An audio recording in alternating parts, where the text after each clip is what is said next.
কি মিস আদিবা?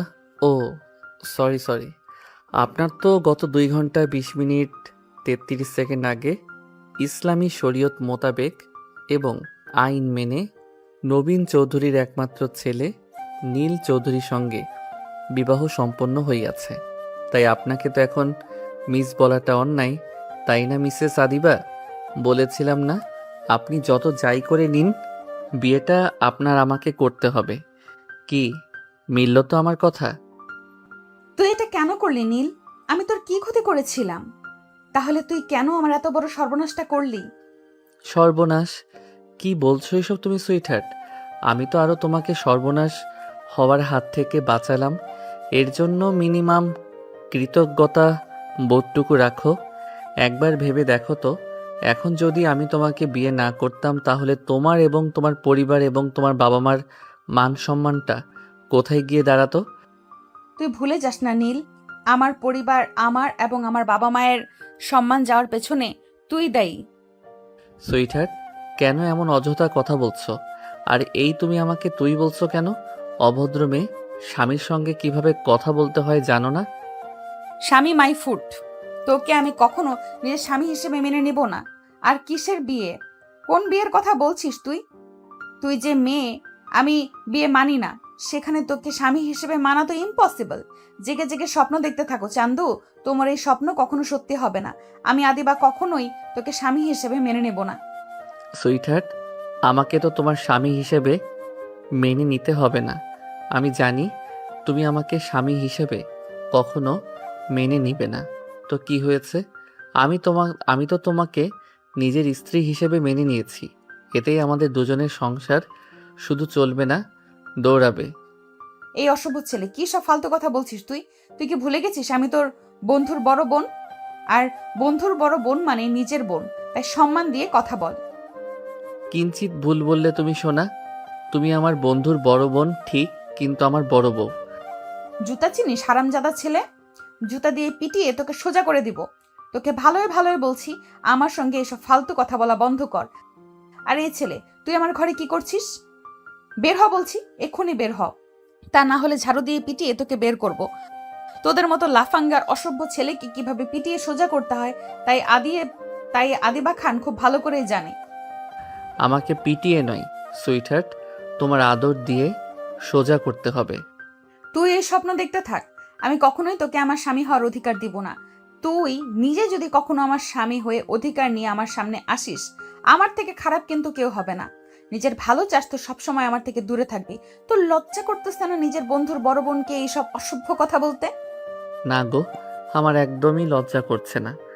আমার লজ্জা করছে না কারণ তুমি এখন শুধু আমার বন্ধুর বড় বোন না, তুমি এখন আমার বিয়ে করা হালাল বউ। তাই তোমার সাথে অসভ্যতামি করলে পাপ হবে না, বরং পূর্ণ হবে। আর তুমি বারবার এটা কেন ভুলে যাচ্ছ? তোমার সাথে যদি অসভ্যতামি না করি তাহলে আমার বংশ বৃদ্ধি হবে কি করে? আমার নেক্সট জেনারেশনের আসতে এমনি অনেক দেরি হয়ে গেছে। এখন যদি তোমার সাথে অসভ্যতা আমি না করি আর তাদের আসতে যদি আরো দেরি হয়ে যায়, তাহলে তারা তো পরে আমার দিকে আঙুল তুলবে। তারা তো বলবে, বাবা, সব দোষ তোমার। তুমি কেন সময় মতো আমাদেরকে পৃথিবীতে আনতে পারোনি? তোমার জন্য আমাদের স্কুলে ভর্তি হতে দেরি হয়ে গিয়েছে, আমরা পড়াশোনায় পিছিয়ে গিয়েছি। তখন আমি তাদের কি জবাব দিব? একবারও কি তা ভেবে দেখেছো? অসভ্য বর্বর ইতর ছেলে কোথাকার! তুই আমার সামনে থেকে সরে যা নীল, না হলে আমার থেকে খারাপ কিন্তু কেউ হবে না। এমনি তুই আমার অনেক ক্ষতি করেছিস, দয়া করে আমাকে আর বিরক্ত করিস না। দেখ, যা হওয়ার তা হয়ে গেছে, এখন তা ফেরানোর কোনো রাস্তা নেই। তবে ভবিষ্যতে যা হবে তা আমাদের হাতে রয়েছে। এখন আমাদের দুজনকে কোনো একটা সিদ্ধান্ত নিতে হবে। এক্স্যাক্টলি, আমিও তো তোমাকে তখন থেকে এটাই বোঝানোর চেষ্টা করছি যে আমাদের তো বিয়েটা হয়ে গিয়েছে, এখন পিছু ফেরানোর আমাদের কোনো উপায় নেই। তো এটাই সব থেকে ভালো হয় নাকি আমরা যদি সবকিছু মেনে নিয়ে নিজেদের মতো করে জীবনটাকে নতুন করে শুরু করি? দেখো আদিবা, আমি সত্যি তোমাকে অনেক ভালোবাসি। এতদিন ছোট ভাইয়ের বন্ধু, পিচ্চি পিচ্চি বলে অনেক তুমি আমাকে নিজের থেকে আলাদা করে রেখেছ, কিন্তু আর না, আমি আর আমার ভালোবাসা থেকে বঞ্চিত হব না। তোমাকে আমার প্রাপ্য, আমার ভাগের ভালোবাসা আমাকে দিতে হবে। এই ছেলে, এই তুই নিজেকে বলছি, সেটা নিজেই শুনছিস? আমি অনেক বেয়াদব দেখেছি, কিন্তু তোর মতো অসভ্য বেয়াদব কোথাও দেখি নাই। তুই তো জানিস আমি মেহেদিকে ভালোবাসি, তাহলে কেন তুই এমনটা করলি? কেন তুই আমার এই সর্বনাশটা করলি? কেন তুই আমাকে মেহেদির থেকে আলাদা করে দিলি? কি অন্যায় ছিল আমার? কি ক্ষতি করেছিলাম আমি তোর? আর রইল বাকি ভালোবাসার কথা, তাহলে কান খুলে শুনে রাখ। আমি আগেও মেহেদিকেই ভালোবাসতাম, এখনো মেহেদিকেই ভালোবাসি এবং ভবিষ্যতেও মেহেদিকেই ভালোবাসবো। আমার জীবনে যত ভালোবাসা আছে সব মেহেদির জন্য। তাই আমার সঙ্গে এসব অসভ্যতা অভদ্রতা বন্ধ কর। নীল, তোকে তো আমি অনেক স্নেহ করতাম। তোকে আর আবিরকে আমি কখনো আলাদা করে দেখিনি। আমি কি কখনো তোকে এমন কোনো ইঙ্গিত করেছি যার জন্য তোর মনে আমার প্রতি এরকম কোনো চিন্তা ভাবনা ধারণ করতে পারিস? আদিবা, তুমি ভুলে যেও না, এখন কিন্তু আমি আর তোমার ছোট ভাইয়ের বন্ধু নীল নই। তুমি মানো আর না মানো, এখন তুমি আমার স্ত্রী এবং আমি তোমার স্বামী। তাই তুমি আমার সম্পর্কে এসব ধারণা রাখতে পারো না। আর তুমি আমাকে বেয়াদব বলছো? তুমি তো বেয়াদব নারীর মতো স্বামীর সামনে দাঁড়িয়ে পরপুরুষকে ভালোবাসার কথা বলছো। আমি ভালো আছি, আমাকে ভালো থাকতে দেওয়া। আদিবা, আমাকে খারাপ হতে বাধ্য করো না। আমি তোমাকে সাবধান করছি, এরপরে আর সুযোগ দিব না। আর কখনো যদি ভুল করেও তুমি আমার সামনে অন্য কোনো ছেলেকে ভালোবাসার কথা বলো, তাহলে আমার থেকে খারাপ কিন্তু আর কেউ হবে না। আমি তোমাকে কথা দিচ্ছি। তাই নাকি? তাহলে আমি 100 বার বলবো, 1000 বার বলবো, বারবার বলবো, আমি মেহেদিকে ভালোবাসি, আমি মেহেদিকে ভালোবাসি, আমি মেহেদিকে ভালোবাসি। আদিবা আর তার বাকি কথা শেষ করতে পারল না। নীল তাকে বাকি কথা শেষ করতে দিল না। আদিবা যখন নীলের সামনে দাঁড়িয়ে অন্য কোনো ছেলেকে ভালোবাসার কথা বলছিল, তখন নীল প্রচণ্ড রেগে যায় এবং সে রাগে নিজের হিতাহিত জ্ঞান শক্তি হারিয়ে ফেলে এবং সে রাগের বশে কি করছে সে নিজেও জানে না। আদিবা যখন মেহেদিকে ভালোবাসার কথা বলছিল, তখন নীল ঝড়ে বেগে এসে আদিবার উপর আক্রমণ শুরু করে। যখনই আদিবা কথা বলতে যাবে, অমনি নীল দৌড়ে সে আদিবার ঠোঁট নিজের দখলে নিয়ে নেয় এবং আদিবা ছটফট করতে থাকে ছাড়া পাওয়ার জন্য। কিন্তু ওই যে কথায় আছে না, মেয়ে যতই বয়সে বড় হোক না কেন, শক্তিতে সে একজন ছেলের কাছে চুনোপুটি মারত। তাই আদিবার ক্ষেত্রেও একই ঘটনা ঘটল। নীল যখন আদিবার উপর আক্রমণ করল, তখন আদিবা যতই ছোটাছুটি করুক না কেন, সে নীলের শক্তির সাথে পেরে উঠল না। এরপর বেশ কয়েক মিনিট পর নীল আদিবাকে ছেড়ে দেয়। নীল আদিবাকে ছেড়ে দিতেই আদিবা রাগে ফুঁসতে ফুঁসতে তেড়ে আসে নীলের দিকে। আদিবা রাগে বশবর্তী হয়ে এসে সজোরে নীলের গালে চর বসিয়ে দেয়। আদিবার চর খেয়ে নীল নিজের গালে আলতো করে হাত রেখে আদিবাকে ফ্যালফ্যাল করে দেখতে থাকে। নীলকে নিজের দিকে এভাবে চেয়ে থাকতে দেখে আদিবা আরও বেশি রেগে যায় এবং রাগে গজগজ করতে করতে সে বলে, অসভ্য ছোট লোক ইতর কোথাকার, কি করলি তুই এটা আমার সাথে? তোকে বারবার বারণ করছি, তুই বারবার আমার সঙ্গে একই কাজ করতে আসছিস কেন? তোর গায়ে কি মানুষের চামড়া নেই? তোর গায়ে কি অপমান বোধ লাগে না? না, লাগে না। প্রসঙ্গ যদি হয় নিজের প্রিয়তমার এবং নিজের স্ত্রীর, তাহলে আমি শুধু অসভ্য, ছোটলোক, ইতর, বেহায়া, বেয়াদব নই, জঘন্য, খারাপ হতে পারি। আমি তোমাকে বারবার বারণ করেছিলাম আমার সামনে অন্য ছেলের নাম নিও না, কিন্তু না, তোমাকে বারবার যেটাই বারণ করি তুমি সেটাই করতে থাকো। ফালতু কোথাকার! মেহেদি বাইরের ছেলে নয়, না অন্য ছেলে, বাহিরের থার্ড ক্লাস ছেলে তুই। তুই হলি আমার জীবনে বাহিরের ছেলে। মেহেদি আমার জান, ওকে আমি নিজের থেকেও বেশি তোর এত বড় সাহস! অনেকবার তোকে সাবধান করেছি, আর না। এরপরে তোমার সাথে যা হবে এর জন্য তুমি আমাকে দায়ী করতে পারবে না। এই পুরো দায়ভার তোমার।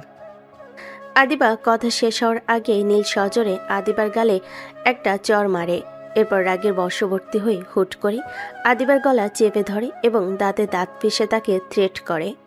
আদিবা এতক্ষণ বোকার মতো ফ্যালফ্যাল করে নীলের দিকে চেয়েছিল। সে হয়তো ভাবতেও পারেনি নীল এমন কিছু করবে।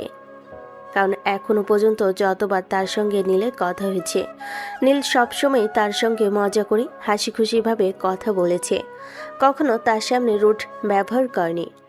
হঠাৎ করে নীলের এমন ব্যবহার দেখে আদিবা নিজেও বেশ চমকে যায়। সে শুধু নীলের মুখের দিকে চেয়ে থাকে, কিন্তু কোনো কথার উত্তর দিতে পারে না। আর নীল এতটাই রেগে গিয়েছে যে তার ফর্সা মুখশ্রী একদম লাল হয়ে গিয়েছে। সে নিজেও আর কোনো কথা না বলে হঠাৎ করে আদিবাকে আক্রমণ করে বসে। নীল হঠাৎ করে আদিবার মাথার চুল আঁকড়ে ধরে আদিবার ঠোঁট নিজের ঠোঁটের সাথে মিশিয়ে দেয়। এবার শুধু আঁকড়ে ধরে না, বরং রাগের বশবর্তী হয়ে কামড়াতে থাকে। আর আদিবা ব্যথায় ছটফট করতে থাকে। নীল এতটাই হিংস্র হয়ে গিয়েছে যে আদিবার যে কষ্ট হচ্ছে সেটা তার নজরে হয়তো আজ আর আসছে না। যেই আদিবা একটু উফ শব্দ করলে নীলের অন্তরাত্মা উড়ে যেত। সে আদিবা এখন এত কষ্ট পাচ্ছে, তার চোখ দিয়ে পানি পড়ছে, তারপর নীলের যেন কোনো ভ্রুক্ষেপ নেই। এক পর্যায়ে আদিবার পরনের শাড়ির আঁচল খামছে ধরে এবং আদিবা কিছু বুঝে ওঠার আগে তা টান দিয়ে আদিবার শরীর থেকে খুলে নেয়। আদিবাকে কোনো প্রতিক্রিয়া করার সুযোগ না দিয়ে আদিবার শরীরের উপর নীল নিজের অধিকার এবং বিচন শুরু করেন। আস্তে আস্তে নীল আদিবার পুরো শরীর নিজের দখলে নিয়ে আসে এবং আদিবার উপর নিজের অধিকার জাহির করে। আদিবা প্রথমে নিজেকে বাঁচানোর অনেক চেষ্টা করলেও সে নীলের সঙ্গে পেরে ওঠে না। এক পর্যায়ে আদিবা কষ্টে জর্জরিত হয়ে যায়, কিন্তু এতেও নীলের যেন কোনো রকমের কোনো মায়া হয় না। আদিবার উপর সে যেন আজকে হিংস্র প্রাণীতে পরিণত হয়েছে। এরকম কয়েক ঘন্টা আদিবার উপর অত্যাচার করার পর নীল আদিবাকে ছেড়ে দেয় এবং আদিবার পাশে শুয়ে পড়ে। এদিকে আদিবা ব্যথায় জীর্ণশীর্ণ শরীর নিয়ে বিছানার এক কোণে পড়ে থাকে। আজ আদিবার কান্না পাচ্ছে, প্রচুর কান্না পাচ্ছে। কেন যেন বারবার তার মেহেদির চেহারাটা চোখের সামনে ভেসে উঠছে। কি জবাব দেবে সে মেহেদিকে? কিভাবে সে মেহেদিকে বলবে সে তার মেহেদির ভালোবাসার মান রাখতে পারেনি? আজ কেন যেন আদিবার নিজের ওপর, নিজের শরীরের উপর প্রচণ্ড ঘৃণা হচ্ছে। আদিবা বেশ কিছুক্ষণ কান্না করতে থাকে, প্রচণ্ড কান্না করতে থাকে। নীল তার আর নিজের মধ্যে এতক্ষণ আদিবার সাথে পশুর মতো আচরণ করে নিশ্চিন্তে ঘুমাচ্ছে, যেন এতক্ষণ কিছুই হয়নি। আদিবা অনেক কষ্টে উঠে ওয়াশরুমে যায় এবং শাওয়ারের নিচে বসে পাগলের মতো নিজের শরীর ডলতে থাকে, যেন তার শরীরে কোনো জঘন্য ময়লা লেগে আছে এবং তা তুলে ফেলার জন্য সে আপ্রাণ চেষ্টা করে যাচ্ছে। এভাবে কয়েক ঘন্টা শাওয়ারের নিচে বসে থাকার পর হুট করেই চারপাশ থেকে ফজরের আজানের ধ্বনি তার কানে আসে। নীল পাশ ফিরে দেখে তার পাশের বিছানা ফাঁকা। হঠাৎ করে নীলের ঘুম উড়ে যায় এবং সে বসে ভাবে আদিবা কোথায় গেল। এমন সময় ওয়াশরুম থেকে পানির আওয়াজ আসলে বুঝতে পারে আদিবা ওয়াশরুমে গিয়েছে। নীল এবার কিছু একটা ভেবে ওয়াশরুমের কাছে যায় এবং ওয়াশরুমের দরজা নক করতে থাকে। আদিবা, আদিবা, প্লিজ সুইটার দরজা খোলো। দেখো আমি সরি, আমাকে ক্ষমা করে দাও। আমি সত্যি এমনটা করতে চাইনি। তুমি আমাকে বাধ্য করেছো। তোমাকে তো বারবার বলি, বলো তুমি দয়া করে আমার সামনে কোনো ছেলের নাম নিও না, কিন্তু না, তুমি বারবার একই ভুল করো। এই কলিজা, প্লিজ দরজা খোলো। দেখো আমি জানি আমি তোমার সাথে অন্যায় করেছি, এর জন্য তুমি আমাকে যা শাস্তি দিবে আমি মাথা পেতে নেব, তাও প্লিজ দরজাটা খোলো। নীল এভাবে অনেকক্ষণ ডাকাডাকি করার পরও আদিবা নীরব থাকে। আদিবার এমন নীরবতা নীলের মনে ভীষণ ভয় সৃষ্টি করে। নীল মনে মনে ভাবে, আদিবা রাগের বশবর্তী হয়ে আবার উল্টাপাল্টা কিছু করে বসলো না তো? নীল এভাবে অনেকক্ষণ ডাকাডাকি করলো, কিন্তু তারপরও আদিবার কোনো সার শব্দ দিল না। এবার নীল অধৈর্য হয়ে উত্তেজিত হয়ে যায় এবং খুব জোরে জোরে দরজা নক করতে থাকে। দেখো সুইটার, প্লিজ এমন করে না, প্লিজ দরজাটা খোলো। দেখো আদিবা, তুমি যদি এক্ষুনি দরজাটা না খোলো তাহলে কিন্তু আমি দরজা ভেঙে ফেলবো। প্লিজ আদিবা দরজা খোলো।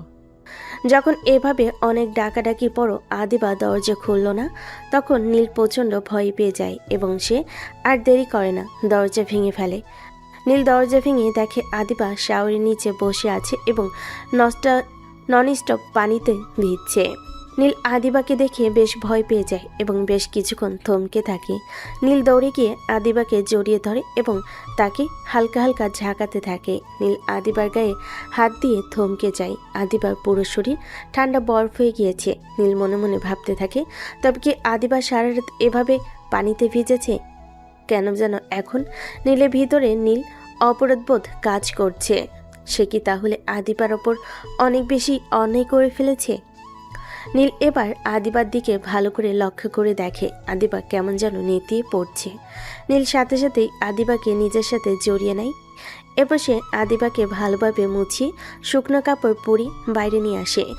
কিন্তু এরপর বাধে আরেক বিপত্তি। নীল যখন আদিবাকে নিয়ে বেডের কাছে আসে এবং আদিবাকে বসাতে চায়, তখন দেখে পুরো বেডের চাদর যেন রক্তে মাখামাখি হয়ে আছে। এরপর নীল আরেকবার আদিবার দিকে তো একবার বিছানার চাদর দিকে তাকাচ্ছে। এরপর নীলের অপরাধী মনটা আরও বেশি অপরাধী কাজ করতে থাকে। নীল ভালোভাবে বুঝতে পারে সে আদিবার সাথে ঠিক কত বড় অন্যায় করছে।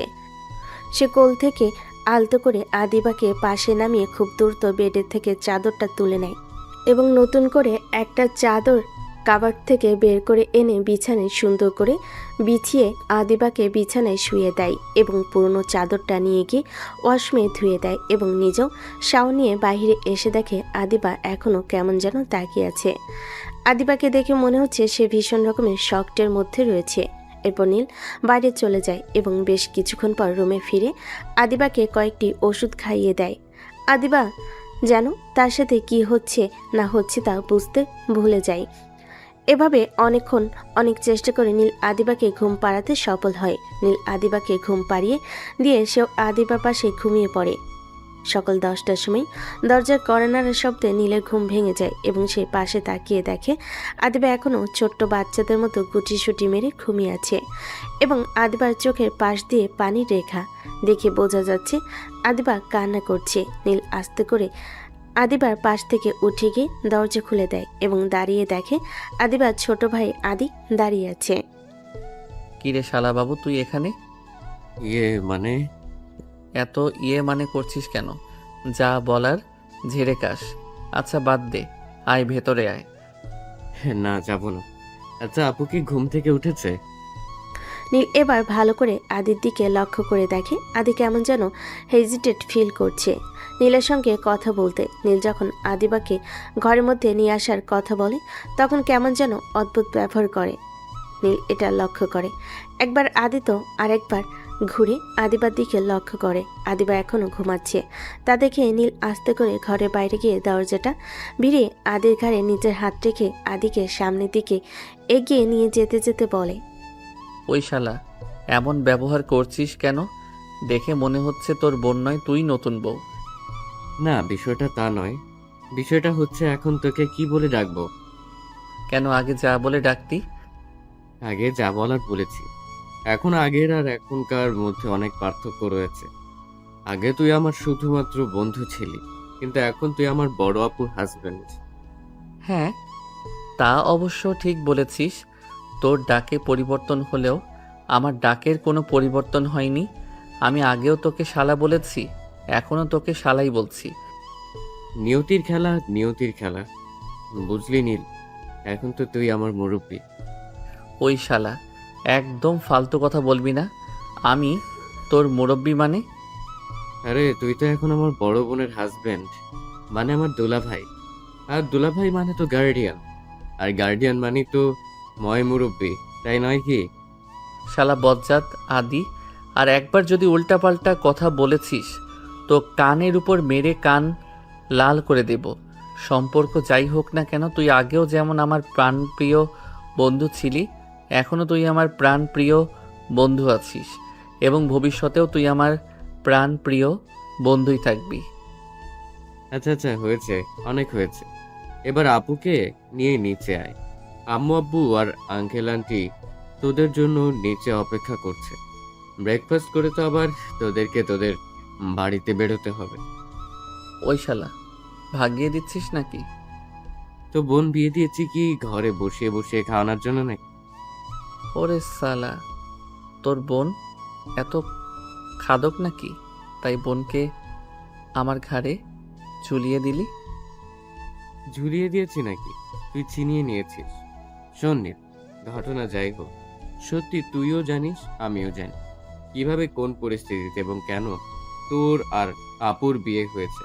শোন, আমি জানি তুই আমার আপুকে অনেক ভালোবাসিস এবং তুই আমার আপুকে অনেক ভালো রাখবি, এতে কোনো সন্দেহ নেই। তবে যদি কখনো কোনো কারণে কোনো পরিস্থিতিতে দেখি তুই আমার আপুকে বিন্দু পরিমাণ কষ্ট দিয়েছিস, তাহলে ওই দিন তোর বাড়িতে আমার আপু শেষ দিন হবে, কথাটা মাথায় রাখিস। আর হ্যাঁ, এটা কিন্তু আমার থ্রেট নয়, সতর্ক বার্তা। আমি তোদের সকলের মান রাখার চেষ্টা করব। এর জন্য যদি আমার নিজের জীবনও দিয়ে দেওয়া লাগে আমি তাও উৎসর্গ করব। ধন্যবাদ আদি, তোকে অসংখ্য ধন্যবাদ। তুই যে আমাকে বুঝেছিস এবং আমার ভালোবাসাটাকে বুঝে তাকে সম্মান জানিয়ে তুই আমাকে সাহায্য করেছিস তোর বোনকে নিজের করে পেতে। এর জন্য তোকে অসংখ্য ধন্যবাদ। আমি সারা জীবন তোর কাছে ঋণী থাকবো, এই জন্য যে তুই আমাকে বেঁচে থাকার সম্বল তুলে দিয়েছিস। আপুকে নিয়ে নিচে আয়। আদি নীলকে আর কিছু বলার সুযোগ না দিয়ে আদিবাকে নিচে নিয়ে আসার কথা বলে এবং চলে যায়। নীল কিছুক্ষণ আদির যাওয়ার দিকে তাকিয়ে থেকে সেও আদিবার কাছে ফিরে যায়। নীল ঘরে ফিরে এসে দেখে আদিবা এখনো ঘুমিয়ে আছে। তাই নীল আস্তে আস্তে আদিবার কাছে গিয়ে আদিবার মাথার কাছে বসে।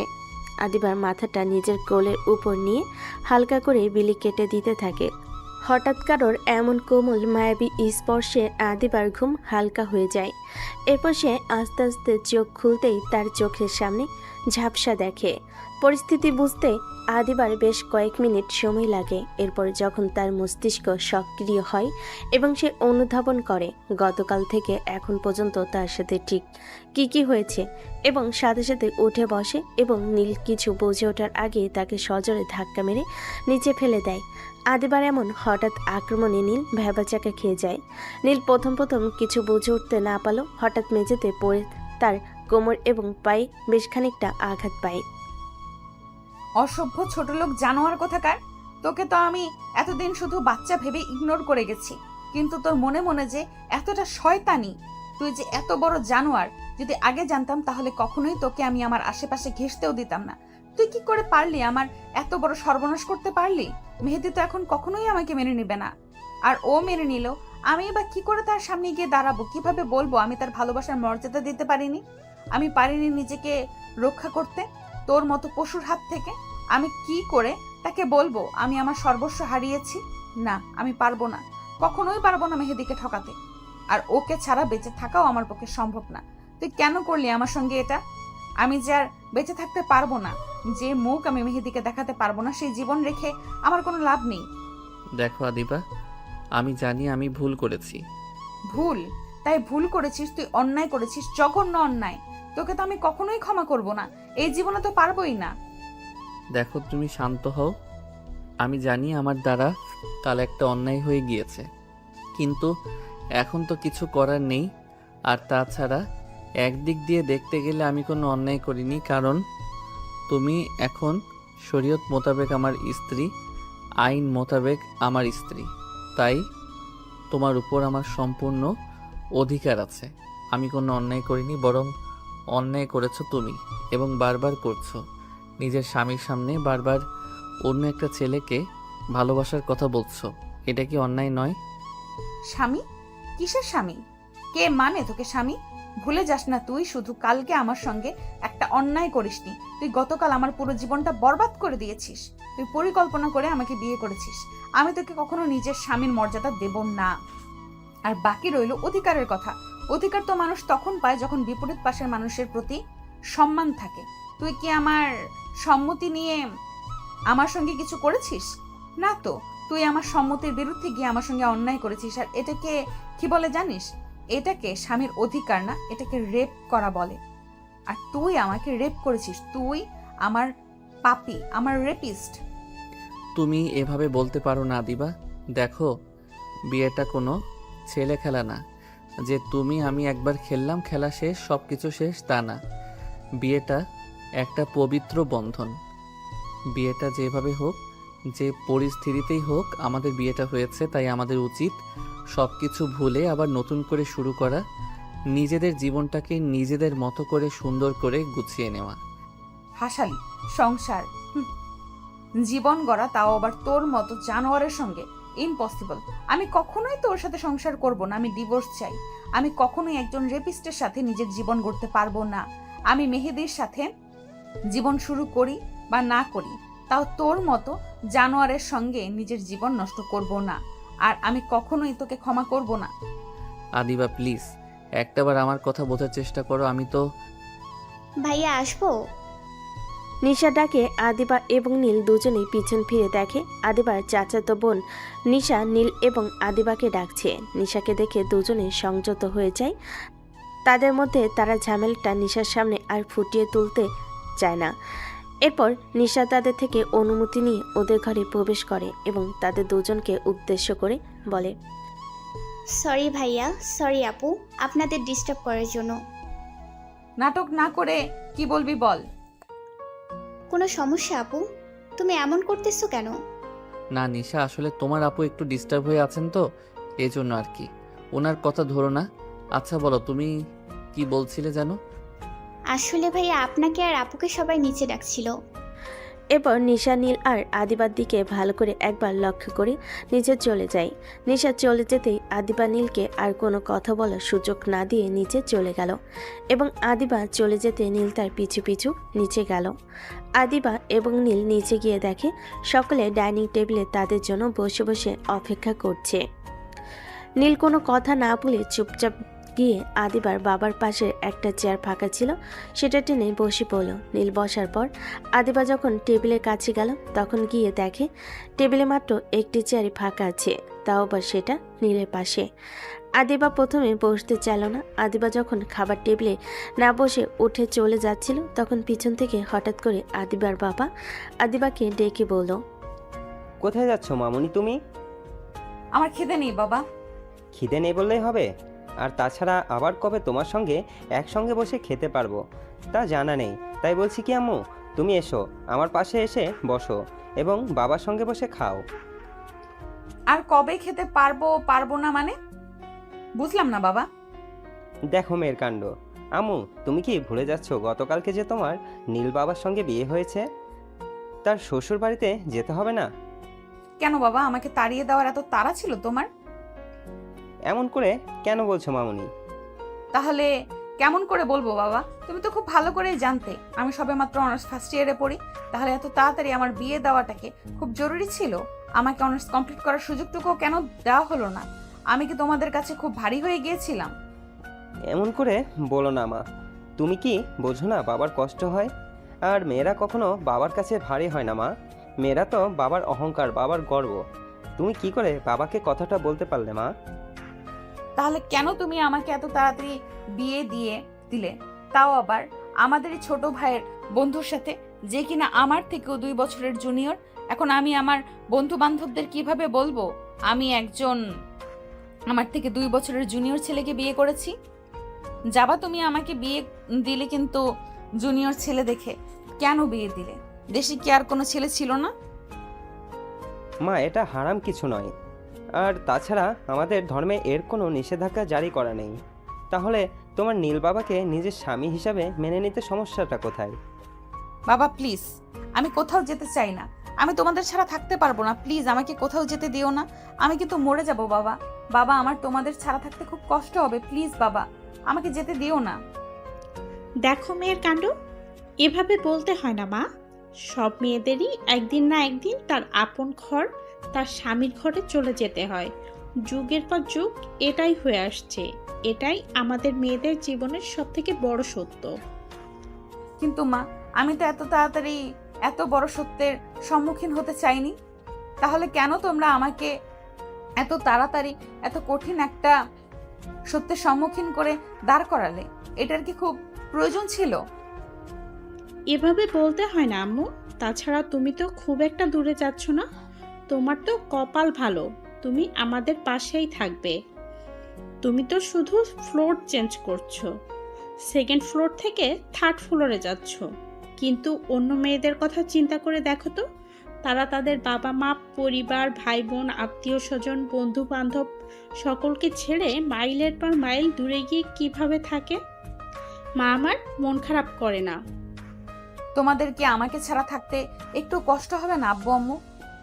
আদিবার আব্বু আম্মু আদিবার কথা শুনে দুজনে চোখ ছলো আদিবার দিকে তাকায় এবং আদিবার আড়ালে নিজেদের চোখের পানি খুব যত্ন সহকারে মুছে।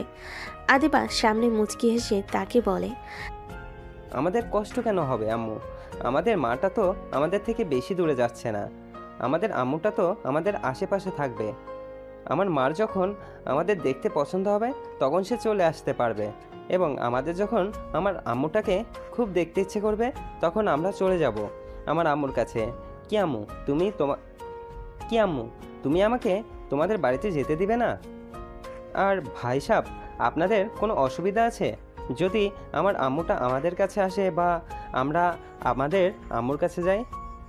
আদিবার বাবা যখন আদিবার শ্বশুর শাশুড়ি মানে নীলের বাবা মাকে উদ্দেশ্য করে এই কথাটি বলে, তখন আদিবার বাবা মার কথা শুনে নীলের বাবা মা হাসি মুখে তাদের দিকে এগিয়ে আসে এবং আদিবাকে আলতো করে নিজের সাথে জড়িয়ে নিয়ে হাসি মুখে বলেন, কি বলছেন কি ভাই সাহেব? আদিবাকে তো আমরা নিজের মেয়ে ছাড়া অন্য নজরে দেখিনি। ছোট থেকে নিজেদের সামনে বেড়ে উঠতে দেখেছি মেয়েটাকে। আমাদেরও খুব শখ ছিল আমাদের আদিবার মতন একজন হাসি খুশি, প্রাণোচ্ছল, সুন্দর, মিষ্টি একটা মেয়ে থাকবে। কিন্তু আল্লাহর ইচ্ছা ছিল অন্য কিছু। তাই আল্লাহ আমাদের ঘরে আদিবার মতন মেয়ে না দিয়েছে নীলের মতন একজন ছেলে। কিন্তু তারপরও মনের মাঝে একটা সুপ্ত বাসনা ছিল একটা মেয়ের।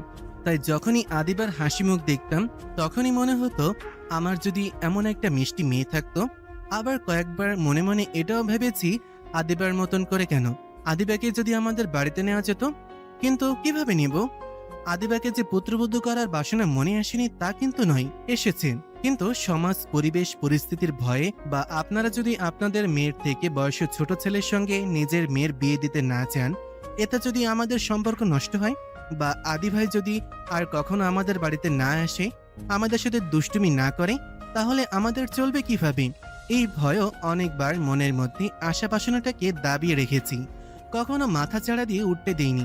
কিন্তু ভাগ্যের কি খেলা দেখুন, যেটা চেয়েছি আল্লাহ আমার মনের বাসনা পূরণ করেছে। মামনি তাকে আমার মা বানিয়ে দিয়েছে। তাই আমার মা যখন যা চাইবে তাই করতে পারবে। সে যদি চায় এখানে থাকতে পারবে এবং তার যখন ইচ্ছা সে তার বাবা মায়ের কাছে এসে সময় কাটাতে পারবে। এতে আমাদের কোনো আপত্তি নেই। কি তাই তো নিজের মা? একদমই তাই। আসলে প্রথমে আমার মাথায় এটা আসলেও ও যখন নীলের সঙ্গে আদিবার বিয়ের কথা হয় তখন আর মনের মাঝে না প্রসঙ্গটা আসেনি, কেন জানি না বলতে ইচ্ছা করেনি। এই বা এই মিষ্টি মেয়েটাকে হাতছাড়া করতে চাইবে, তাই আমি যখন ওই সুযোগ পেলাম তখন সুযোগটা লুফে নিলাম।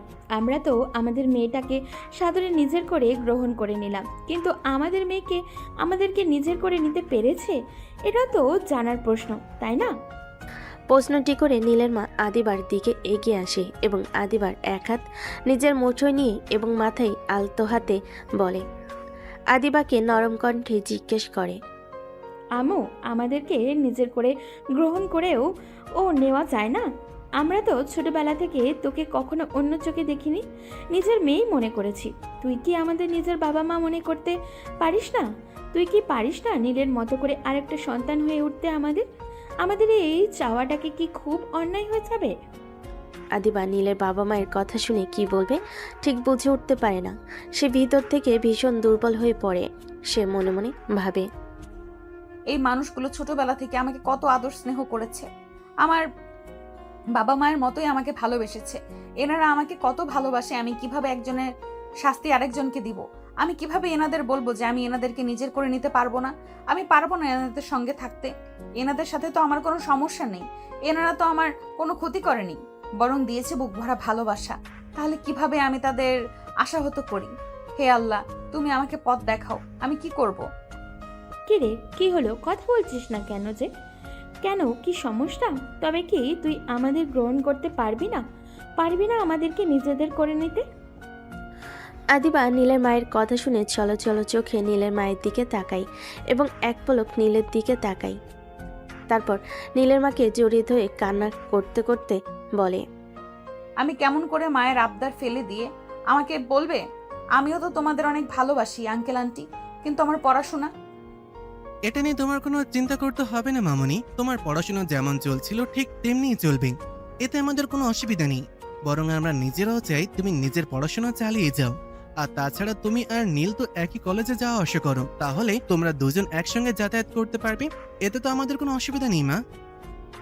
অনেক চেষ্টা করার পরও আদিবা তার পরিবারকে বা নীলের পরিবারকে আদিবা নিজের পরিবারে থাকার জন্য রাজি করাতে পারেনি। সে বারবার এটাও বলেছিল যে তার পড়াশোনা শেষ হলে তারপর সে নীলদের বাড়িতে যাবে, কিন্তু কেউ কোনোভাবে রাজি হয়নি। এজন্য আদিবাকে বাধ্য হয়ে নীলদের বাড়িতে যেতে হয়েছে। আদিবারা নীলদের বাড়িতে আসার পরে একে একে নীলদের আত্মীয় স্বজনেরা আসতে শুরু করে নীলের বউকে দেখার জন্য। অনেকে এসে অনেক রকমের কথা বলে। কেউ বলে মেয়ের বয়স তো ছেলে বয়সের থেকে অনেক বড়, এই সংসার কি টিকবে? কেউ বলে বিয়েটা কি তাহলে নিজেরাই করেছে? বিভিন্ন জনের বিভিন্ন কথাবার্তায় নীলের বাবা এবং মা যোগ্য জবাবের মাধ্যমে সকলের মুখ বন্ধ করে দিয়েছে। নীলের মায়ের কথা ছিল, ছেলে আমার, বৌমা আমার, আমাদের কোনো অসুবিধা হচ্ছে না, তো আপনাদের কিসের অসুবিধা? আমার ছেলের বউ বড় হোক, বুড়া হোক, চূড়া হোক, সব আমাদের, এতে আপনাদের কোনো আপত্তি নেই তো? এতে আমাদের তো কোনো আপত্তি নেই, তাহলে আপনাদের এত মাথা ব্যথা কিসের হচ্ছে? কিসের জন্য আমি এটাই তো বুঝতে পারছি না। শুনুন, আপনাদের ডাকা হয়েছে আমার ছেলে মেয়েকে দোয়া দেওয়ার জন্য। আপনাদের যদি এমন করে আমার ছেলে মেয়েদের কথা শোনানোর থাকে তাহলে প্লিজ এবার আপনারা আসতে পারেন।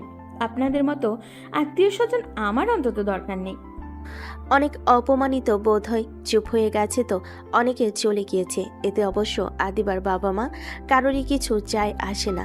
আদিবার প্রথম প্রথম খারাপ লাগতো, পরবর্তীতে নীলের বাবা মা যখন তার সম্মান বাঁচানোর জন্য এভাবে নিজেদের আত্মীয়র সঙ্গে আত্মীয়তা নষ্ট করতে চায়, এটা দেখে আদিবা আর শান্ত থাকতে পারে না। দৌড়ে গিয়ে নীলের বাবা মাকে জড়িয়ে ধরে। আজে বাজে মনে মনে কষ্ট পায়। আদিবা মনে মনে কষ্ট পেয়েছিল, এটা বুঝতে পেরে নীলের বাবা মা দুজনে আদিবাকে নিজেদের বাহুডরে জড়িয়ে নেয়। এভাবে সারাদিন বিভিন্ন আচার অনুষ্ঠান এবং খাওয়া দাওয়ার মধ্য দিয়ে খুব ভালোভাবে দিনটা কেটে যায়। সারাদিন একবারও নীল আদিবার সামনে উপস্থিত হয়নি, আদিবাকে বিরক্ত করেনি। কিন্তু কথায় আছে না, পাখি সারাদিন বলে জঙ্গলে উড়ে বেড়ালেও সন্ধ্যাবেলা তাকে নিড়ে ফিরতেই হয়। ঠিক তেমনই সারাদিন নীল আদিবার সামনে না আসলেও রাতের বেলা তাকে আদিবার সাথে একই ঘরে আসতে হয়। আসতে হয় বলে ভুল হবে। নীলের কাজিনরা এবং বন্ধু মহলরা সকলে জোর করে নীলকে নীলের ঘরে দিয়ে যায় আদিবার কাছে।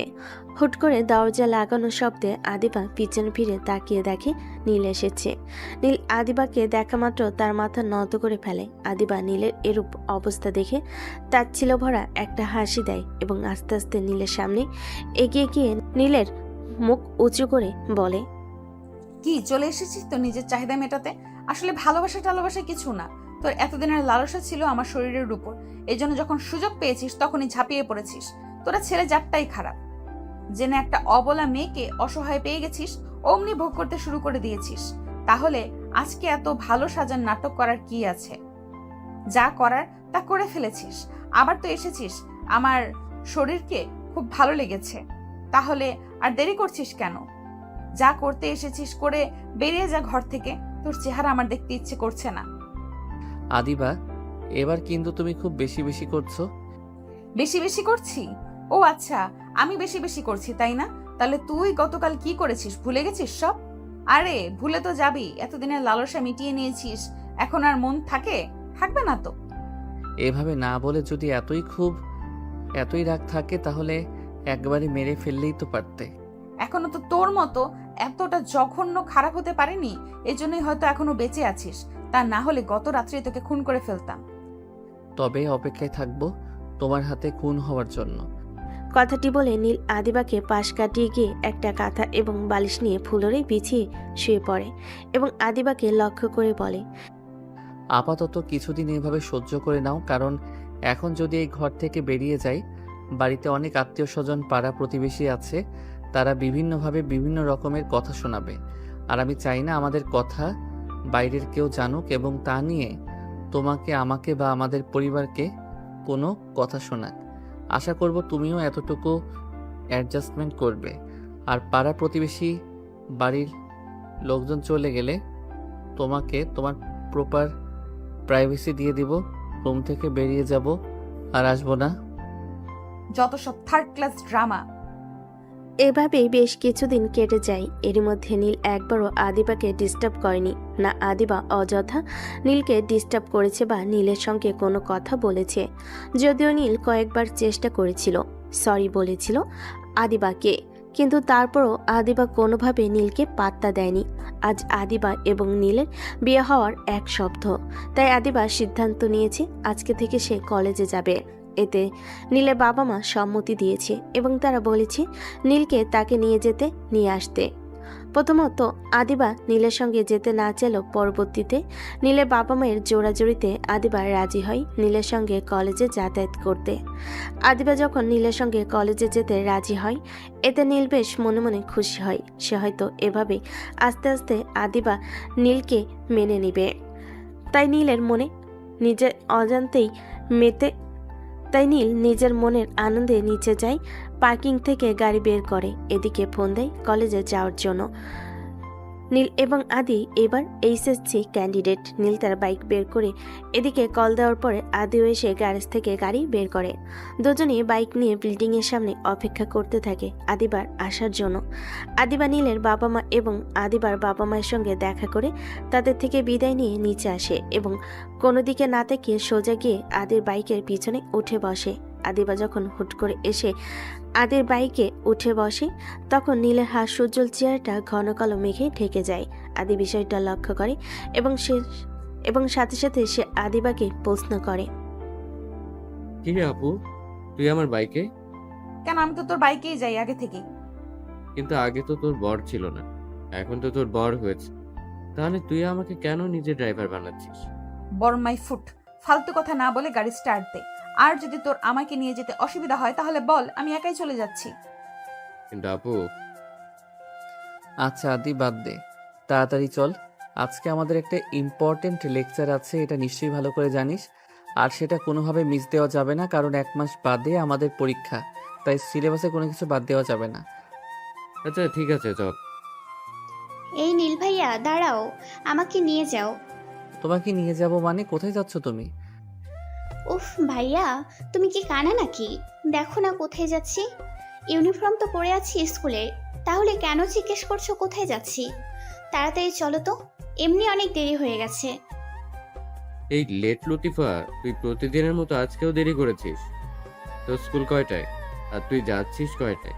ফাজিল মেয়ে, সারাক্ষণ শুধু পড়ায় ফাঁকি দেওয়া।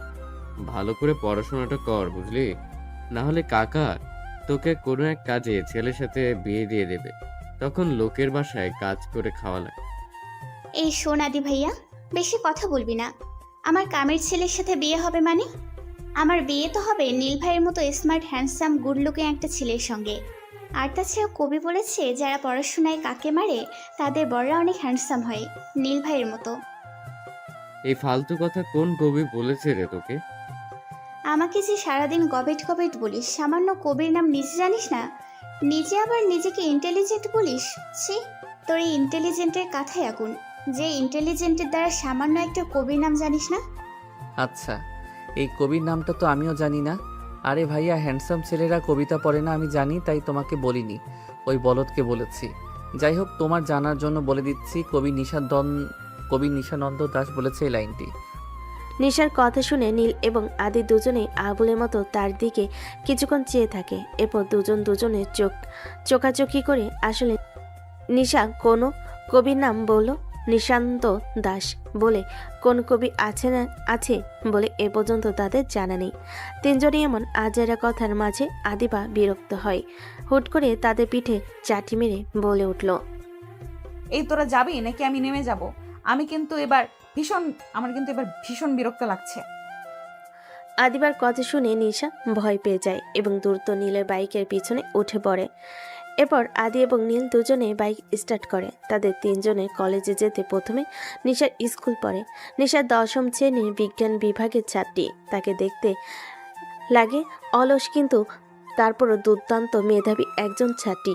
তারা নিশার স্কুলের সামনে আসলেই নীল গাড়ি ব্রেক করে এবং নিশা গাড়ি থেকে নেমে আদির দিকে মুখ ভেঙচি দিয়ে নীলের দুগাল টেনে আদরে গলায় বলে, ধন্যবাদ ভাইয়া, এত দুর্দান্ত একটা লিফট দেওয়ার জন্য। রোজ আমাকে এভাবে লিফট দিয়ে দিও। জো হুকুম ম্যাডাম। যত সব আলগা পিরিত। আদি এবং নীল কলেজ গেটে গিয়ে বাইক ব্রেক করতে আদিবা দ্রুত গতিতে বাইক থেকে নেমে কলেজের ভিতরে প্রবেশ করে। আদিবাকে কলেজে প্রবেশ করতেই তার বান্ধবী বন্ধু তাকে ঘিরে ধরে। এরপর তারা একের পর এক আদিবাকে প্রশ্ন করতে থাকে। কি রে দোস্ত, এতদিন কলেজে আসিসনি যে? আমরা তো ভাবলাম আবার বিয়ে টিয়ে করে ফেলি নাকি আমাদের দাওয়াত না দিয়ে। একদম মনের কথা বলছিস। আমি তো ভাবলাম বিয়ে শাদি করে জামাই নিয়ে কলেজে আসবে ম্যাডাম। তোদের এসব ফালতু কথা বলা শেষ হয়েছে? আরে মামা, বিরক্ত হচ্ছিস কেন? আমরা তো জাস্ট মজা করছিলাম। হ্যাঁ হ্যাঁ, অনেক হয়েছে। অনেক মজা নিয়েছিস আমাকে নিয়ে। আমি তো তোদের মজা নেওয়ার জোকার, তাই না? চল কলেজে যাই। এমনি অনেকদিন ক্লাস করি নেই, সামনে আবার মিড টার্ম পরীক্ষা। কি করব না করব কিছুই বুঝতে পারতেছি না, তাই জন্যই চলে এলাম ক্লাস করতে। এই দেখো, আমাদের বিদ্যাসাগর চলে এসেছে। এতদিন তো কলেজে আসেই নাই। আসে না, যদিও বা আসলো, তিনি সাহেবের আবার ক্লাস করা লাগবে। চল ভাগ, ক্লাস করা লাগবে না, চল যাই, গিয়ে আড্ডা দিই, ক্যান্টিনের দিকে যাই, চল।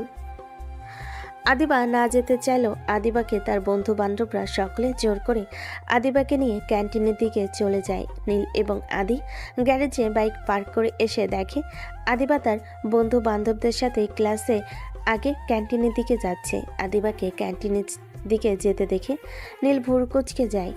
সে আদিকে উদ্দেশ্য করে বলে, এই তোর বোনের নাকি অনেক ইম্পর্টেন্ট ক্লাস আছে সামনে, পরীক্ষা। এই ক্লাস কোনোভাবে মিস দেওয়া যাবে না, তাই তাকে কলেজে আসতেই হবে। তাহলে তোর বোন এখন ক্লাস না করে ক্যান্টিনের দিকে যাচ্ছে কেন? তা আমি কি করে জানবো আজব? তুই জানবি না মানে? তোর না বড় বোন খোঁজ নিবি না? আশ্চর্য, আমার বোন হওয়ার আগে ভুলে যাস না, সে এখন তো স্ত্রী। তাই আমার খোঁজ নেওয়ার দায়িত্ব, আগে তার সকল খোঁজ খবর রাখার দায়িত্ব তোর। ভুলে যাস নাই কথা। দেখ দোস্ত, তোর বোন তো আমাকে সহ্য করতে পারে না, তাই প্লিজ তুই একটাবার খোঁজ নিয়ে দেখবি। আরে বাদ দে, চল আগে আমরা আমাদের ক্লাস করে আসি।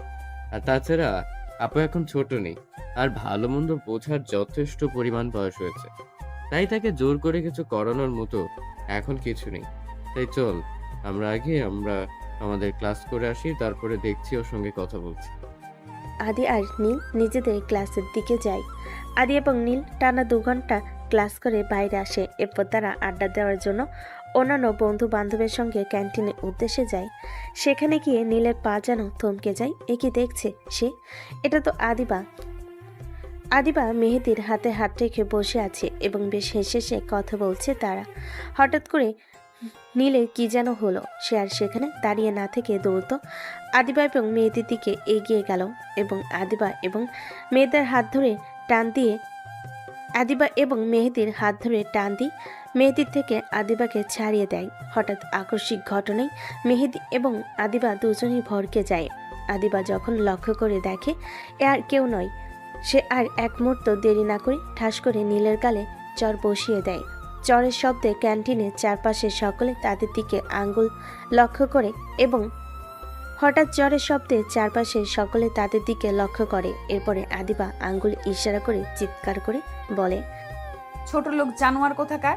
দিন দুপুরে পাবলিক প্লেসে ইফটিজিং করছিস, মেয়েদের গায়ে হাত দিচ্ছিস, তোর এত বড় সাহস! বেবি, কে এটা? চিনো তুমি একে?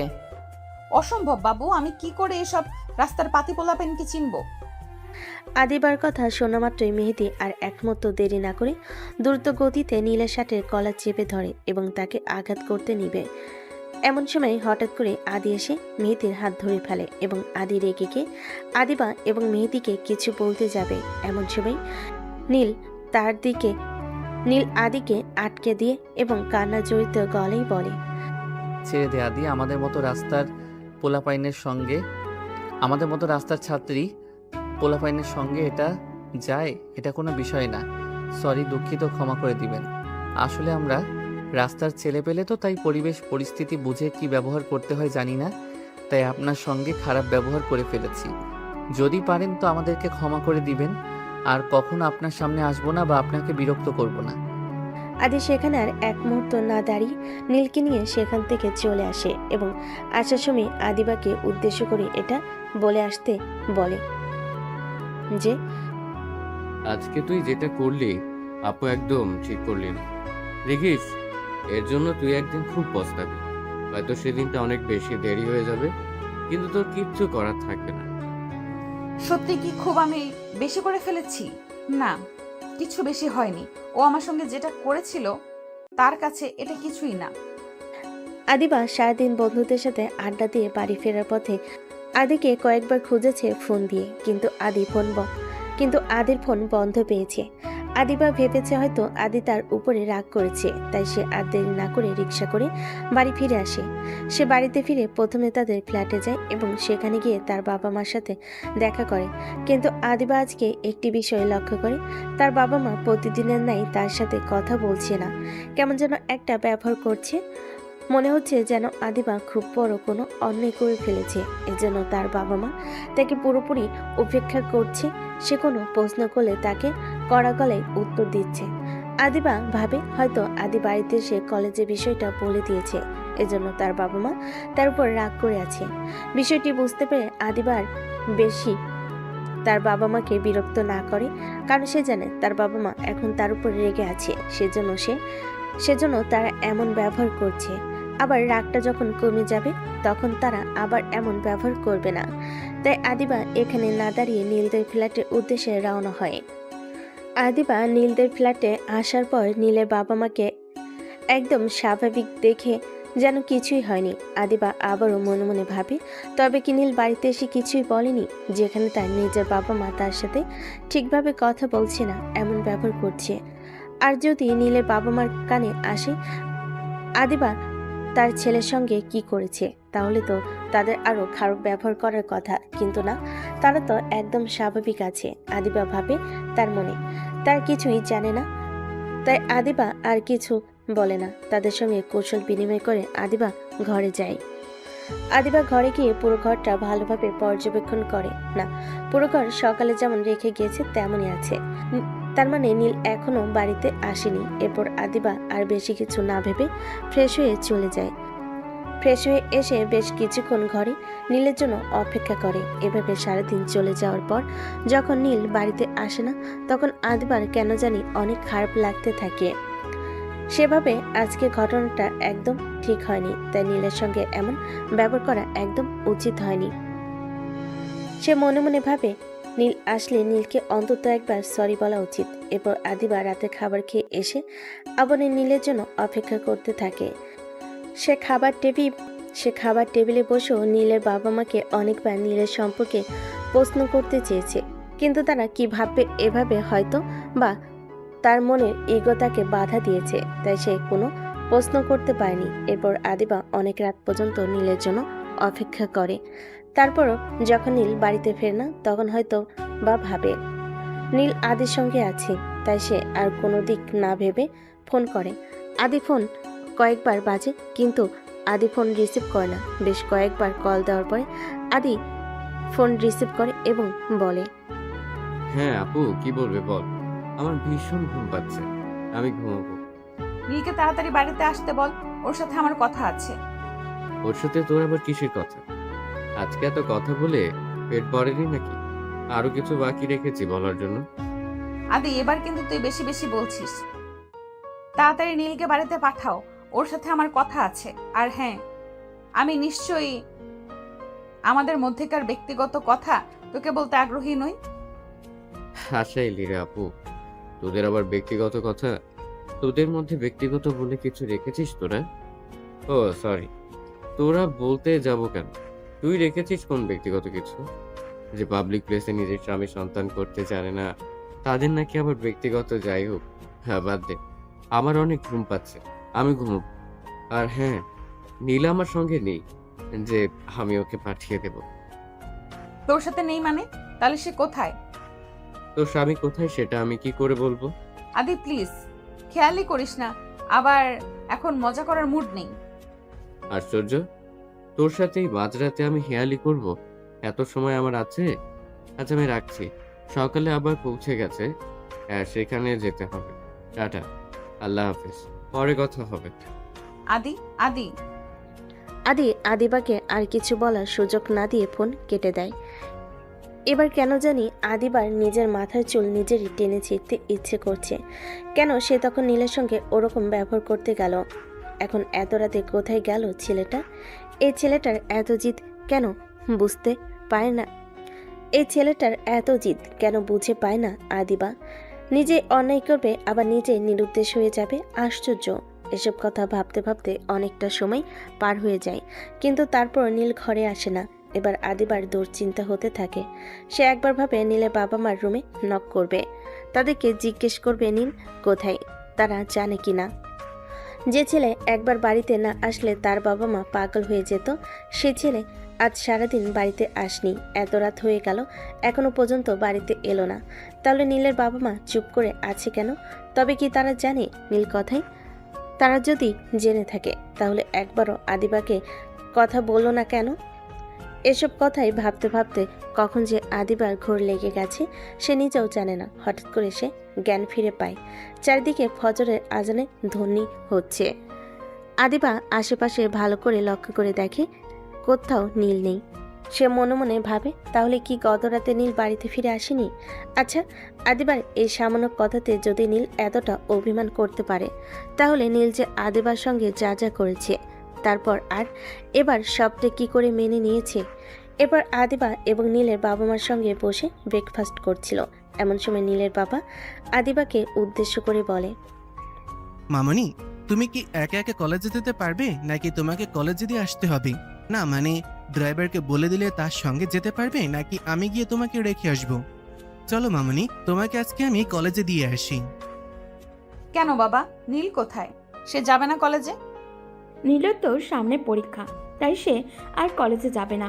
এখন শুধু কোচিং করবে, আর কলেজে যেতে তেমন একটা ক্লাস হয় না, তাই নাকি ও কলেজে যাবে না। আচ্ছা, নিজের আব্বু তুমি না হয়ে মেয়েটার কলেজে দিয়ে আসো। না, সমস্যা নেই, আমি একা একাই যেতে পারবো। কিন্তু গতকাল নীল কি বাসায় ফেরেনি? সে কি কোথাও গিয়েছে? আসলে ওর তো এখন তেমন একটা কলেজে ক্লাস নেই, তাই ও ভাবছিল যে ওর দাদুর ওখান থেকে কোচিংটা কাছে হবে, আর ও তো পড়াশোনায় মনোযোগী হতে পারবে এবং ভালোভাবে পরীক্ষাটাও শেষ করতে পারবে। তাই গতকাল তার দাদুর বাড়িতে গিয়েছে।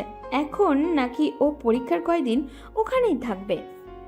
তার মানে ও সত্যি সত্যি নিজেকে আমার থেকে আলাদা করে রাখতে চাইছে। সমস্যা নেই, থাকুক ও ওর মতো। কিন্তু আমার এত খারাপ লাগছে কেন? কেন নিজের মধ্যে একটা শূন্যতা কাজ করছে? কেন বারবার মনে হচ্ছে কি যেন নেই জীবনে, অসম্পূর্ণ। নীলের আব্বু আজকে আদিবাকে কলেজে নিয়ে এসেছে। নীলের আব্বু আদিবাকে কলেজ গেটে নামিয়ে দিয়ে অফিসের উদ্দেশ্যে চলে যায়। আদিবা কলেজ গেটে প্রবেশ করলে তার বন্ধুবান্ধব তাকে ঘিরে ধরে এবং তাদের সঙ্গে কথা বলে। কলেজে ক্লাসের দিকে যেতে লাগে। হঠাৎ করে কলেজের পাশে দিকে পারে একটা বড় মেহগুনি গাছের শিকড়ের ওপর আদিবার চোখ আটকে যায়। সে কিছুটা দূরে এগিয়ে গিয়ে দেখে একটা মেয়ে মেহেদির বুকে মাথা রেখে শুয়ে আছে এবং মেহেদি তার মাথায় হাত বুলিয়ে দিয়েছে। দৃশ্যটা লক্ষ্য করে আদিবা আর এক সেকেন্ডও না দাঁড়িয়ে দ্রুত মেহেদির কাছে এগিয়ে যায় এবং সেখানে গিয়ে মেয়েটাকে মেহেদির থেকে টেনে তুলে মেহেদির গালে কষিয়ে একটা চড় মারে এবং রেগে চিল্লিয়ে বলতে থাকে, এসব কি হচ্ছেটা কি মেহেদি? কি হচ্ছে মানে? তুই করছিসটা কি? আর তুই আমাকে চড় মারলি কেন? তুমি আমার সাথে এমন করে কথা বলছো কেন? কেমন করে কথা বলছি? তোর সাথে যেটা যায় তেমনভাবেই কথা বলছি। আর তাছাড়া 2 দিন তোর সাথে মিষ্টি কথা বলেছি, একটু ঘোরাফেরা করেছি বলে কি তুই আমার মাথা কিনে নিয়েছিস? তুমি না আমাকে ভালোবাসতে, তাহলে কোথায় গেল তোমার ভালোবাসা? ও তো আমি রোজই বাসি, এক একদিন এক এক মেয়েকে। দেখো, তুমি জেনে গিয়েছো, ভালো হয়েছে। আমিও আর এই নাটকটা কন্টিনিউ করতে চাচ্ছিলাম না। যখন একটু হাত ধরতে চাই, যখনই একটু কিস করতে চাই, তখনই বলো এখন না, বিয়ের পর। আরে এখন কি আর সেই যুগ আছে? আর তোমার সঙ্গে বিয়ে পর্যন্ত অপেক্ষা করবে কে? আমিও তোমার প্রতি বোর হয়ে গিয়েছিলাম। আমিও ভেবে পাচ্ছিলাম না কিভাবে তোমাকে ড্যাম্প করা যায়।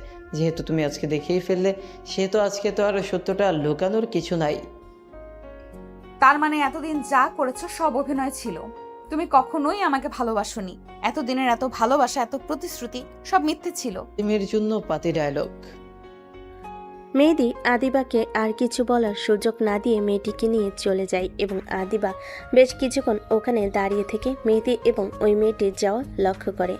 এরপর আদিবার বন্ধুবান্ধব সবাই আদিবাকে সান্ত্বনা দেওয়ার জন্য তার দিকে এগিয়ে যেতে লাগলে আদিবা তাদেরকে হাতের ইশারায় থামিয়ে দেয় এবং দৌড়ে কলেজের বাইরে চলে যায়। আদিবাকে বেশ কিছুক্ষণ ধরে রাস্তা দিয়ে হাঁটার পরে হঠাৎ করে ঝুম বৃষ্টি শুরু হয়, কিন্তু কেন যেন না আজকে কোনো কিছুই আদিবাকে আটকাতে পারছে না। সেই ঝুম বৃষ্টি উপেক্ষা করে সামনের দিকে এগিয়ে চলেছে। আজ তার বৃষ্টির পানি ও চোখের পানি মিলেমিশে একাকার হয়ে গিয়েছে। আজ কেন যেন মনে হচ্ছে প্রকৃতিও আদিবার মতো দুঃখী হয়ে গিয়েছে। আদিবার যেমন অশ্রু ঝরছে, প্রকৃতিরও যেন অশ্রু ঝরাতে ব্যস্ত হয়ে পড়েছে।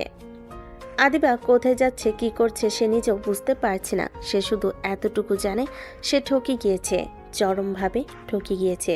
সে আজ বুঝতে পেরেছে এতদিন সে এক অন্ধ গোলকধাঁধার মধ্যে ছিল, যেখানে শুধু তার অস্তিত্ব ছিল আর কেউ ছিল না তাকে সঙ্গ দেওয়ার জন্য, যা ছিল সব মরীচিকা। আদিবা হঠাৎ রাস্তার মাঝে হাঁটু গেড়ে বসে পড়ে এবং আকাশের দিকে তাকিয়ে সজোরে চিৎকার করে ওঠে এবং চিৎকার দিয়ে ডুকরে ডুকরে কাঁদতে থাকে। এভাবে কয়েক ঘন্টা বৃষ্টিতে ভেজার পর সে বাড়ি ফিরে যায় এবং বাড়ি গিয়ে কোনো কিছু না বলে, কোনো দিকে না তাকিয়ে কেমন যেন জমে যাওয়া পাথরের মতো সরাসরি তার ঘরে গিয়ে দরজা লক করে দেয়। আদিবার আজকের ব্যবহার কেমন যেন অদ্ভুত লাগে সকলের কাছে। আদিবা তো সচরাচর এমন করে না। আদিবার মা অনেকবার আদিবাকে ডাকাডাকি করেছে, কিন্তু আদিবা কোনো উত্তর দেয়নি। আর এদিকে অনেকটা দেরি হয়ে যাওয়ার পরও আদিবা যখন বাড়িতে ফেরে না, তখন আদিবার শাশুড়ি মানে নীলের মা আদিবাদের বাড়িতে আসে এবং আদিবার মাকে জিজ্ঞেস করে আদিবা এসেছে কিনা। তখন আদিবার মা বলে, আদিবা এসেছে এবং তার রুমে নাকি শরীর খারাপ, তাই সে রুমে রেস্ট করছে। নীলেমা অবশ্য আদিবার সাথে দেখা করতে চেয়েছিল, কিন্তু আদিবা নিজেকে গুটিয়ে নিয়েছে। সে কারোর সঙ্গে দেখা করতে চায়নি। নীলেমা বুঝতে পারে আদিবা হয়তো কোনো কারণে ডিস্টার্ব, তাই তাকে বিরক্ত না করে ফিরে যায় এবং বলে যায় তার মুড ভালো হলে সে যেন বাড়ি যায়। আর যদি এখানে কিছুদিন থাকতে চায় তাও থাকতে পারে, এতে তাদের কোনো সমস্যা নেই। এটা জানার পর আদিবার মা ভীষণ খুশি হয়। সে তার মেয়েকে তাদের পরিবার ছেড়ে নিজের এক পরিবারের কাছে গিয়েছে, যে পরিবার সকলে তাদের ভীষণ ভালোবাসে। কিন্তু আদিবার মা একটু আফসোস করে যে তার মেয়ে এই ভালোবাসার মূল্য দিতে জানল না। আদিও লক্ষ্য করে তার বোনের কিছু একটা হয়েছে, কিন্তু সে তার নিজের ইগোর জন্য তার বোনের কাছে যায় না, কথা বলে না। আজ বেশ কয়েকদিন পর আদিবা একটু স্বাভাবিক হয়ে বাড়ির ছাদে এসেছে। এসে চাঁদের দিকে তাকিয়েছিল। হঠাৎ করে আদি নিজের ঘরে নেট না পেয়ে ছাদে এসেছিল ফোনে কথা বলার জন্য, কিন্তু এসে দেখে আদিবা আকাশের দিকে তাকিয়ে কি যেন একটা ভাবছে।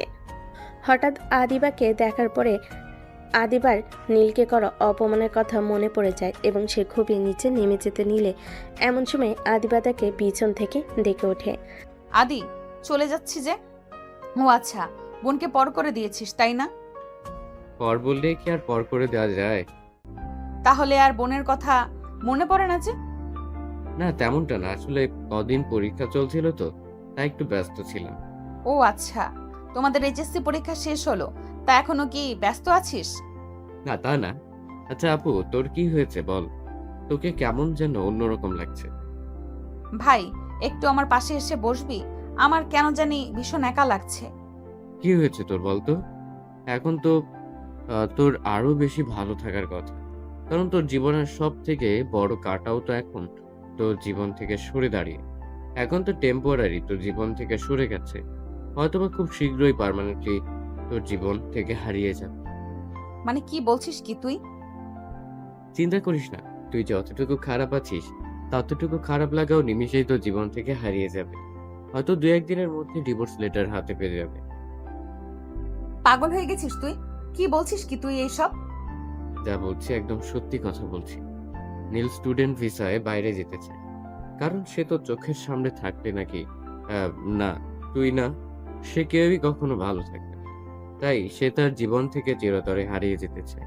তাই আইনি যত জটিলতা আছে সেগুলোর চেয়ে দেশে থাকতে থাকতে মিটিয়ে দিয়ে যাবে। চিন্তা করিস না। তখন তুই মনের মানুষের কাছে ফিরে যেতে পারবে। সমস্যা নেই। আর হ্যাঁ, নীল হয়তোবা কালকে একবার আসবে তার বাবা মায়ের সঙ্গে দেখা করতে, এবং আগামী পরশু দিন সে ঢাকা চলে যাবে IELTS করার জন্য। অসম্ভব। এখানে অসম্ভবের তো কিছু নেই। তুই যা করেছিস, তারপর ওর জায়গায় যে কেউ থাকলে একই ডিসিশন নিত। আমি তোকে আগেই বলেছিলাম আপু, তুই সেদিন যা করেছিস তার জন্য তোকে পস্তাতে হবে, মারাত্মকভাবে পস্তাতে হবে। এবং সেটা হয়েছেও, কিন্তু অনেকটা দেরি হয়ে গিয়েছে। তুই শুধু নিজের বন্ধুর দিকেই দেখেছিস, কই আমার দিকে তো কখনোই ভেবে দেখিসনি। তুই কি জানিস তোর বন্ধু আমার সাথে কি করেছে? জানি, সব জানি। তুই যেটা ভাবছিস তোর ক্ষতির জন্য করেছে, কিন্তু না, তোকে বাঁচানোর জন্য সে বাধ্য হয়ে এগুলো করেছে। কারণ ও যদি তখন তোকে বোঝাতে চাইতো, তুই কখনোই বুঝবি না, বরং তোকে ভুল বুঝলি। তাই ওকে বাধ্য হয়ে এমনটা করতে হয়েছে। মানে কি বলতে চাইছিস তুই পরিষ্কার করে বল। আমি আর আদি একদিন বাইক রেস করছিলাম। এমন সময় দুজনেই ক্লান্ত হয়ে ফাঁকা একটি মাঠে পাশে দাঁড়িয়ে গল্প করছিলাম। এমন সময় আমাদের কানে কিছু কথা আসে। কি কথা? মেহেদি আমাদেরকে লক্ষ্য করেনি। সে তার বন্ধুদের সাথে বলা বলি করছিল যে মেহেদি প্রথমে তোকে ভুলিয়ে ভালিয়ে তোর সঙ্গে রুম ডেট করবে, পরবর্তীতে সেটার ভিডিও করে তোকে ব্ল্যাকমেইল করে তার বন্ধুদের সঙ্গেও তোকে মিশতে বাধ্য করবে। এটা শোনার পরে নীলের রক্ত গরম হয়ে যায় এবং সে গিয়ে ওদের সঙ্গে ঝামেলা করে এবং মেহেদিকে প্রচুর মারে। অবশ্য সেও মার খেয়েছিল, কারণ হিরো হতে গেলে পারে তো হিরো হওয়া যায়, তাই না? তাই কিন্তু তারপরও সে দূরে যায়। ওর উত্তেজনা দেখে আমি নিজেই ভুলে গিয়েছিলাম যে আমার বোনকে নিয়ে বাজে কথা বলা হচ্ছিল। যেখানে কাজটা আমার করার কথা ছিল, সেখানে সে কাজটা ও নিজে করছিল। এটা দেখার পরে আমার তখন সন্দেহ জাগে, কিন্তু তারপরে আবার মনের মধ্যে কোথাও একটা থাকে যে হয়তোবা সে তোকে নিজের বোন বলে রেসপেক্ট করে। যেহেতু তুই আমার বড় বোন, সেহেতু সম্মানটা থাকা স্বাভাবিক। কিন্তু এতটা ডেসপারেট কেউ বন্ধু বলে জন্য হতে পারে, এটা আবার হজম হয়। তাই আমি ওকে কোনো মতে সেখান থেকে ছাড়িয়ে এনে যখন তাকে প্রেসারাইজ করি, তখন সে স্বীকার করে যে সে অনেক আগে থেকেই তোকে ভালোবাসে, এবং শুধু ভালোবাসে না, মারাত্মক লেভেলের ভালোবাসে, যে তোকে ছাড়া সে নাকি মরে যাবে। সেদিন সে আমার হাতে পায়ে ধরে অনেক কান্নাকাটি করে, বাচ্চাদের মতো প্রচুর কান্নাকাটি করে।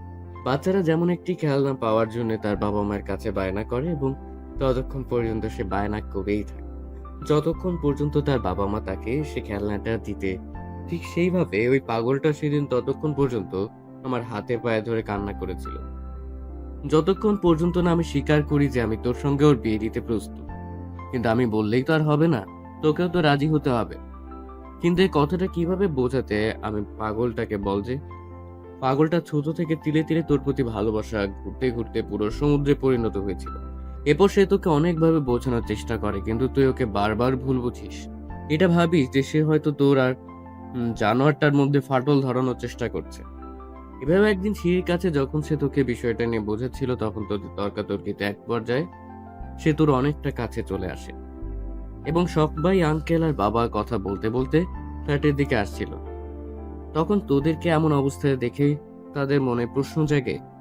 নীল যখন বুঝতে পারে যে তোকে ভালোভাবে বুঝিয়ে কোনো কাজ হবে না, তাই সে বাঁকা পন্থা অবলম্বন করে। সে বাবা এবং আঙ্কেলকে দেখে তোর আরো অনেকটা কাছে চলে যায়, এবং এমনভাবে পুরো দৃশ্যটা তাদের সাথে ফুটিয়ে তোলে যেন তোরা দুজনে দুজনের অনেক কাছাকাছি এবং তোদের মধ্যে কিছু একটা চলছে। এরপর আঙ্কেল আর বাবা যখন তোদেরকে প্রশ্ন করে, তখন তুই উত্তর দেওয়ার আগে ও বলে যে হ্যাঁ, তোদের মধ্যে অনেক আগে থেকে সম্পর্ক এবং তোরা একে অপরকে ভীষণ ভালোবাসিস। তোরা একে অপরকে ছাড়া বাঁচতে পারবি না, এবং তোরা বিয়ে করতে চাস।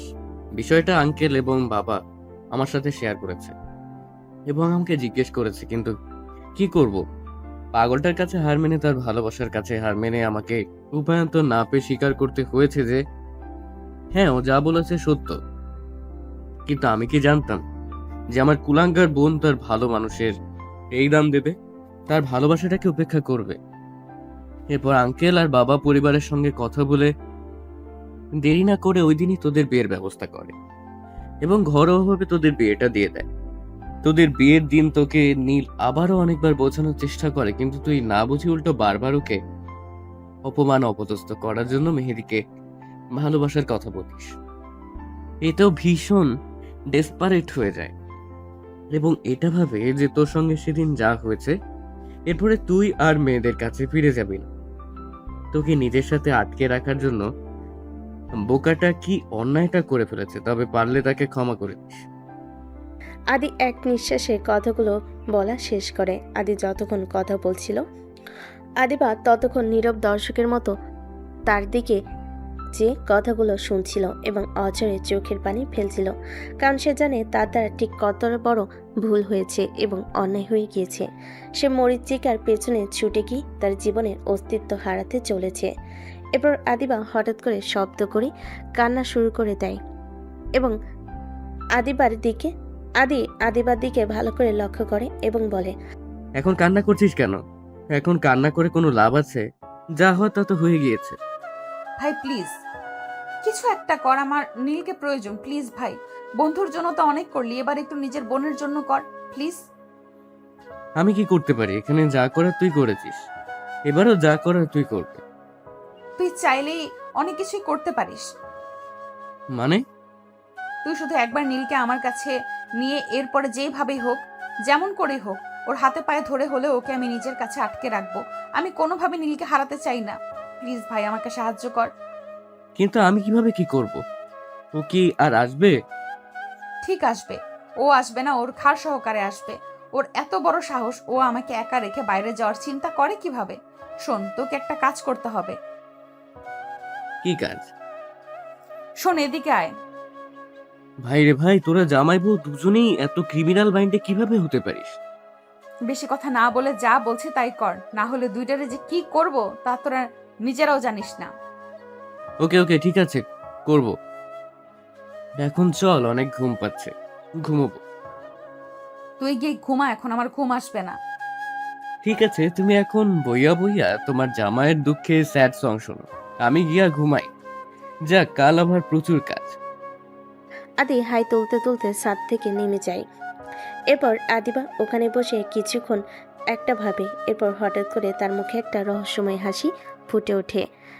আরও কিছুক্ষণ আগে ছাদে বসে থেকে ঘরে ফিরে আসে। এভাবে রাতটা কেটে যায়। সকালে খুব ভোরে আদি নীলকে ফোন করে এবং হঠাৎ এত সকালে ফোন দেখে আদি দ্রুত উঠে বসে। এত সকালে তো আদি কখনো ফোন দেয় না, তাহলে আজকে কেন ফোন দিচ্ছে? বাড়িতে সব ঠিক আছে তো? কারো কোনো বিপদ হয়নি তো? আদিবা ঠিক আছে তো? এমন কিছু উদ্ভট চিন্তা করলে মাথায় গিয়ে নীল ফোন রিসিভ করে সাথে সাথে আদি অনেক উত্তেজনা নিয়ে বলে, নীল ভাই নিয়ে আপু আপু কি হয়েছে আদিবার? আদি কথা বলছিস না কেন? কথা বল, কি হয়েছে আদিবার? ও ঠিক আছে তো?